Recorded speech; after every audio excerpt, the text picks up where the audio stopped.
तो इस्तेमाल इसी के कर रही साथ कुछ ये दिन पार्ट बाद खत्म होता है। रेजिडेंशियल ग्रुप का अगर लीडर वीडियो तात्सु को पसंद आई हो सोसाइटी की तो मेंबरशिप लाइक और फीस सब्सक्राइब जरूर घर घर करना। जाकर मिलते इकट्ठा हैं करने अगले की पार्ट में। जिम्मेदारी देता है। तब तक के इस लिए काम बाय में बाय। मदद के लिए तात्सु मासा को साथ ले जाता है, लेकिन जैसे ही दोनों दरवाजे दरवाजे पैसे लेने जाते हैं, तात्सु की डरावनी शक्ल और आभा देखकर लोग सहम जाते हैं। उन्हें लगता है कि शायद माफिया वसूली करने आया है। डर के मारे कोई भी ना कहने की हिम्मत नहीं करता और बिना बहस किए सब फीस दे देते हैं। काम तो पूरा हो जाता है, लेकिन मासा को लगता है कि यह काम तात्सु जैसे आदमी के लिए बिल्कुल भी सही नहीं है। आखिरी घर एक ऊंची और आलीशान बिल्डिंग होती है। मासा तात्सु को सावधान करता है कि यह जगह खतरनाक लग रही है। जब वो अंदर जाते हैं तो सामने एक गैंग बॉस होता है। पहले तो वो तात्सु को देखकर हमला करने ही वाला होता है, लेकिन जैसे ही उसे पता चलता है कि यह पैसे मोहल्ले की भलाई के लिए हैं, तो वो बिना किसी झगड़े के फीस दे देता है और मामला शांत हो जाता है। उधर मीकू अपने फेवरेट आइडल की फोटो वाले प्लेट जीतने के लिए ढेर सारा ब्रेड खरीद लेती है, लेकिन इतनी सारी ब्रेड रखने की जगह ही नहीं होती। तात्सु चिंता जताता है, लेकिन मीकू ठान लेती है कि वह सब खाकर ही रहे। शुरू में जोश में आकर वह ब्रेड खाना शुरू करती है, लेकिन जल्दी ही समझ जाती है कि काम इतना आसान नहीं है। तात्सु और मासा भी मदद करते हैं, फिर भी इतनी सारी ब्रेड खाना नामुमकिन हो जाता है। सबका पेट जल्दी भर जाता है। हालात आसान करने के लिए तात्सु ब्रेड को फल, चीज और दूसरी चीजों के साथ तैयार करने लगता है। फिर भी पूरी कोशिश के बाद ब्रेड का पहाड़ बस थोड़ा सा ही कम होता है। आखिरकार तीनों हार मान लेते हैं। तोरी संगीत गैंग बॉस, जिसे प्यारी बिल्लियों से बेहद प्यार है, सिर्फ चश्मा लगाकर छुपते छुपाते एक कैट कैफे पहुंच जाती है। वो चाहती है कि कोई उसे पहचान ना पाए, लेकिन वहां उसकी मुलाकात आतसु से हो जाती है, जो कैफे में पार्ट टाइम काम कर रहा होता है। इसके बावजूद वो खुद को रोक नहीं पाती और बिल्लियों के साथ खेलने लगती है। वो उन क्यूट बिल्लियों पर पूरी तरह फिदा हो जाती है, इतना कि एक बिल्ली को चूम भी लेती है, जिसे देखकर तात्सु उसे रोकने की कोशिश करता है। खेलते खेलते संगीत उसकी नजर एक बिल्ली पर पड़ती है, जो शेल्फ पर अकेली बैठी होती है। तात्सु बताता है कि यह एक आवारा बिल्ली है, जो आसानी से लोगों के पास नहीं आती, लेकिन उसे हरी कैट ग्रास बहुत पसंद है। बॉस हार नहीं मानती। वो कैट ग्रास किराए पर लेती है और उसी से बिल्ली से खेलने संगीत लगती है। धीरे धीरे उसका उस बिल्ली से एक स्पेशल रिश्ता बन जाता है। उसे लगता है कि यह बिल्ली कहीं ना कहीं उसके पति जैसी है, जो अब इस दुनिया में नहीं रहा। आखिरकार वो बिल्ली को अपने साथ ले जाने का फैसला कर लेती है, चाहे तात्सु कितना भी समझाए कि बिल्ली कैफे की है। एक दिन तूफान की वजह से तात्सु और मीकू का पिकनिक प्लान खराब हो जाता है। गुस्से में आकर तात्सु तूफान को ही ललकार देता है।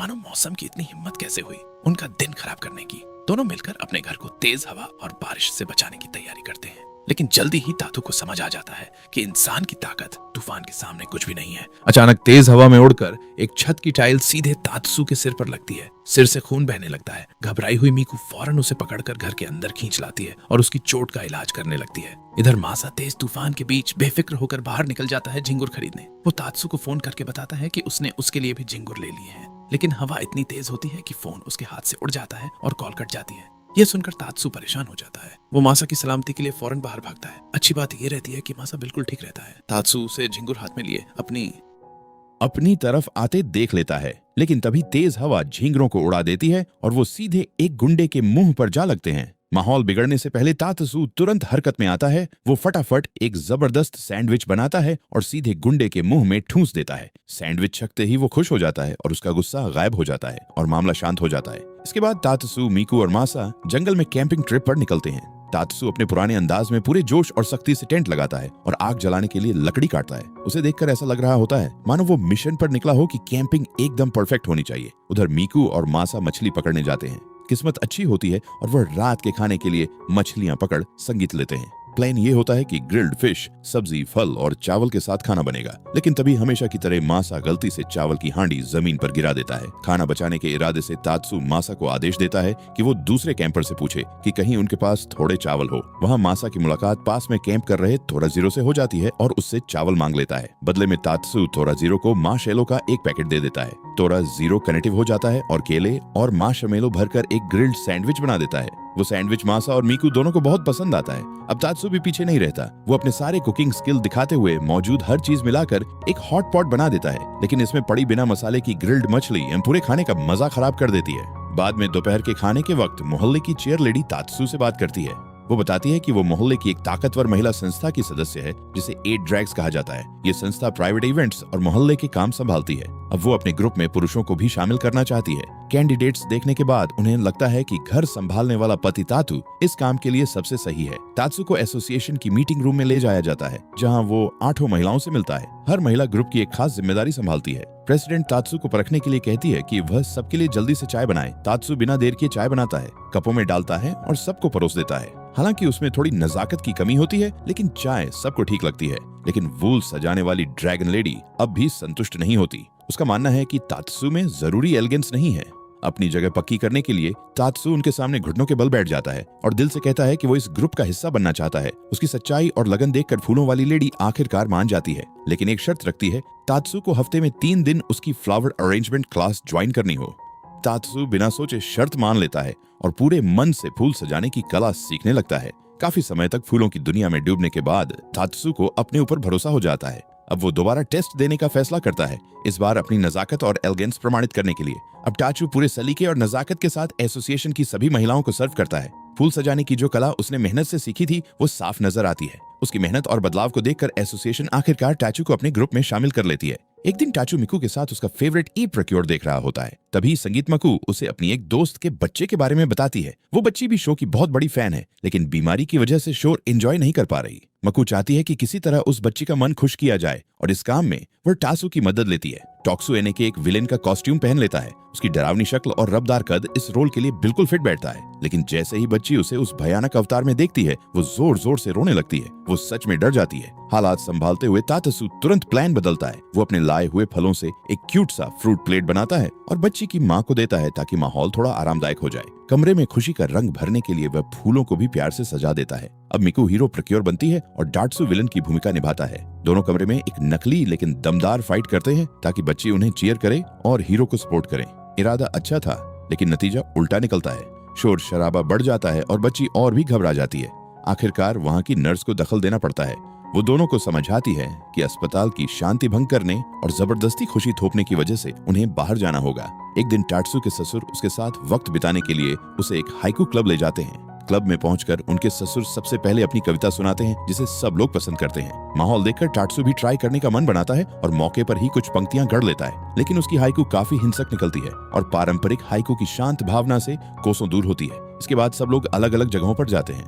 पुल और फिर एक रोमांटिक सा बांस का जंगल। वहाँ भी टाट्सु अपनी अजीबोगरीब कविताएं सुनाता रहता है, जिसे देखकर उसके ससुर को बीच में रोकना पड़ता है। हाइकू मुकाबले की चुनौती दे देता है।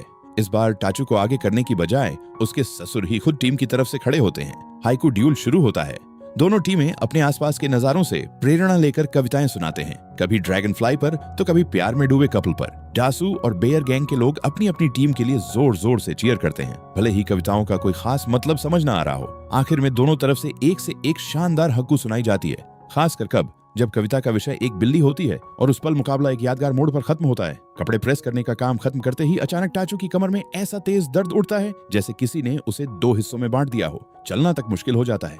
दर्द से तड़पते हुए वो पेट के बल फर्श पर लेट जाता है। जब मिकू उसे इस हालत में देखती है तो कहती है कि शायद उसकी कमर चटक गई है, लेकिन टासू अपने ड्रामेटिक अंदाज में बोलता है, मुझे किसी स्नाइपर ने मार गिराया है। दर्द के बावजूद टासू जिद पकड़ लेता है और दिखाने की कोशिश करता है कि वो बिल्कुल ठीक है। वो फिर से घर के कामों में लग जाता है, लेकिन हालात ऐसे होते हैं कि ठीक से चल भी नहीं पा रहा था। खाना बनाना तो दूर की बात है। उसकी हालत देखकर मिकू परेशान हो जाती है और कहती है कि वो खाना बना लेगी, लेकिन टात्सु को डर है कि कहीं मकू किचन तबाह न कर दे, इसीलिए फूड डिलीवरी ऑर्डर करने का फैसला करता है। फिर आखिरकार उसे समझ में आ जाता है कि यह दर्द अब सहा नहीं जा सकता। मकू उसकी मदद करती है और दोनों डॉक्टर के पास जाते हैं। वहां पहुंचकर टाचू को पहली बार मकू से मिलने का दिन याद आ जाता है। डॉक्टर उसे दर्द कम करने के पैच लिख देता है। घर लौटते वक्त टाचू मिक्कू को चेतावनी देता है कि रात में गलियों में किसी अजीब आदमी के घूमने की अफवाह संगीत है।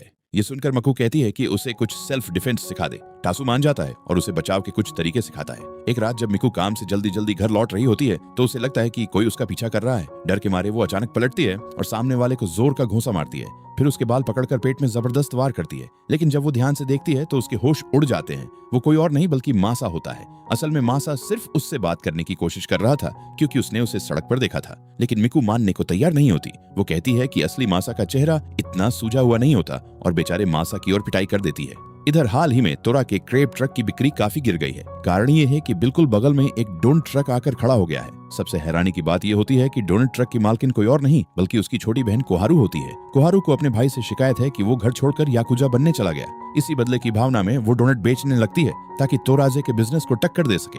उसने एक बड़ी कंपनी के साथ फ्रेंचाइजी भी ले ली है जिससे ग्राहक तेजी से और आसानी से सर्व हो जाते हैं। इस मुकाबले से तोरा टूट सा जाता है और हार मानने लगता है। तभी वहाँ से गुजरते हुए टाचू उसे हौसला देता है और मजबूत बने रहने को कहता है। टाचू कोहारू का डोनट चखने का फैसला करता है, लेकिन उसे वो काफी फीका और बेस्वाद लगता है। कोहारू इससे सहमत नहीं होती। तब टेत्सुतोरा की क्रेप ट्रक का इस्तेमाल करके खुद एक ताजा डोनट बनाता है। शुरू में कोहारू उसके सादे से दिखने पर तंज कसती है, लेकिन जैसे ही वह एक बाइट लेती है उसका चेहरा चमक उठता है। टासु समझाता है कि असली फर्क प्यार और मेहनत से पड़ता है, जो बड़े पैमाने पर बनी डोनट्स में नहीं होता। सच समझ में आते ही कोहारू तोरा से माफी मांगती है। वो बताती है कि उसने ये सब इसलिए किया क्योंकि वो चाहती थी कि उसका भाई उसे पहचान सके। ठंडी सर्दी के दिन चारों तरफ गिरी ताजा बर्फ देखकर मिकु बहुत खुश हो जाती है, लेकिन टासु की चिंता कुछ और होती है। उसे डर है कि खिड़की पर जमी बर्फ और नमी फंगस ना बना दे, इसीलिए वो तुरंत कांच को साफ कर देता है। मकु काम पर निकल जाती है और टासु किराने का सामान लेने बाहर जाता है। रास्ते में बर्फ से ढकी सड़क पर वो कुनामी के ग्रुप से मिलता है, जो बर्फ हटाने में जुटे होते हैं। जब संगीत कुनामी टाचू को देखता है तो उसकी तरफ बढ़ता है, लेकिन फिसल कर गिर पड़ता है। हमेशा तैयार रहने वाला टाचू जूते की पकड़ बढ़ाने वाला सामान निकालता है और उसे दे देता है। इससे कुनामी संभल जाता है। टाचू ग्रुप की मेहनत देखकर उन्हें और औजार भी देता है, जिससे उनका काम आसान हो जाता है। नए सामान के साथ ग्रुप तेजी से बर्फ साफ करने लगता है और टाचू वहां से निकल जाता है। तो इसी के साथ ये पार्ट खत्म होता है। अगर वीडियो पसंद आई हो तो लाइक और सब्सक्राइब ज़रूर करना। मिलते हैं अगले पार्ट में, तब तक के लिए बाय बाय।